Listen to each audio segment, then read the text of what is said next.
Rowena Guanzon, pinag-a-apply na bilang ombudsman. Pabor ba kayo dito? Nako, marami pong gusto na siya ang papalit doon sa magretiro. Dahil naman, qualified na qualified daw siya. Ngayon nga lang, qualified nga siya. Ang tanong, siya ba yung pipiliin ni Junior? Kasi bandang huli, si Junior pa rin ang pipili. Ang mahirap dito, baka yung isa ang pipiliin na may kaso sa ombudsman, nag-apply or mag-apply daw, tapos siya yung pipiliin. Sana Kadiha. Ito po, marami pong nananawagan na si Rowena Guanzon ay mag-apply na. Pero dito sa post po niya, sabi niya sa post niya, huwag niyo akong pinag-a-apply ng ombudsman.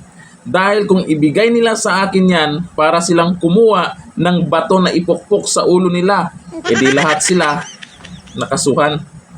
Pero dito sa comment po niya, sa comment section, pag-apply nyo ako tapos si BBM mamimili, ay malabo sa sabaw ng pusit yan. Sana si Rowena Guanzon yung piliin niya.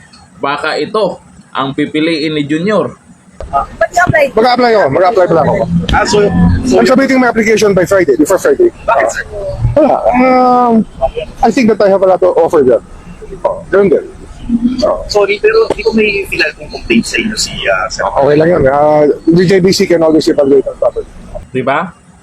Gusto ng taong bayan na si Rowena Guanzon, kakamping man, o kahit mga Duterte supporters hindi naman lahat, pero maraming mga Duterte supporters na believe dito kay Rowena Guanzon dahil sa paninindigan niya mula noon bago mag-eleksyon hanggang ngayon. Kung ano yung pinanindigan niya, hindi nagbago ang kulay niya. Doon pa rin siya sa katotohanan, hindi nadadaan sa paganyan. O sabi po ni Jody Maria, you are more qualified than the applicant from Cavite. Uy, sino yung taga Cavite? Sino yon?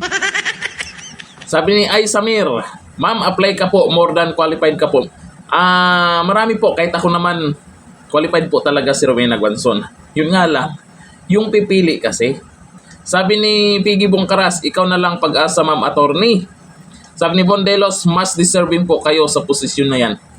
Marami pong nag-agree, marami pong gusto, hindi po natin hawak ang desisyon po kung sino po yung pipiliin ni Junior. Ay malamang alam na natin kung sino yung pipiliin dyan.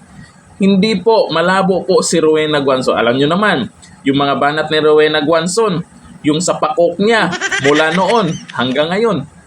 Ano yung banat niya kay Romualdez? Ano yung banat niya kay Junior? Tapos siya yung pipiliin? Malabo po. Pero itong si Rowena Guanzon, tuloy-tuloy pa rin yan sa pinaglalaban niya. Tuloy-tuloy pa rin yan na ibulgar ang mga buhaya. Hanggang dito na lang. Thank you. Bye-bye.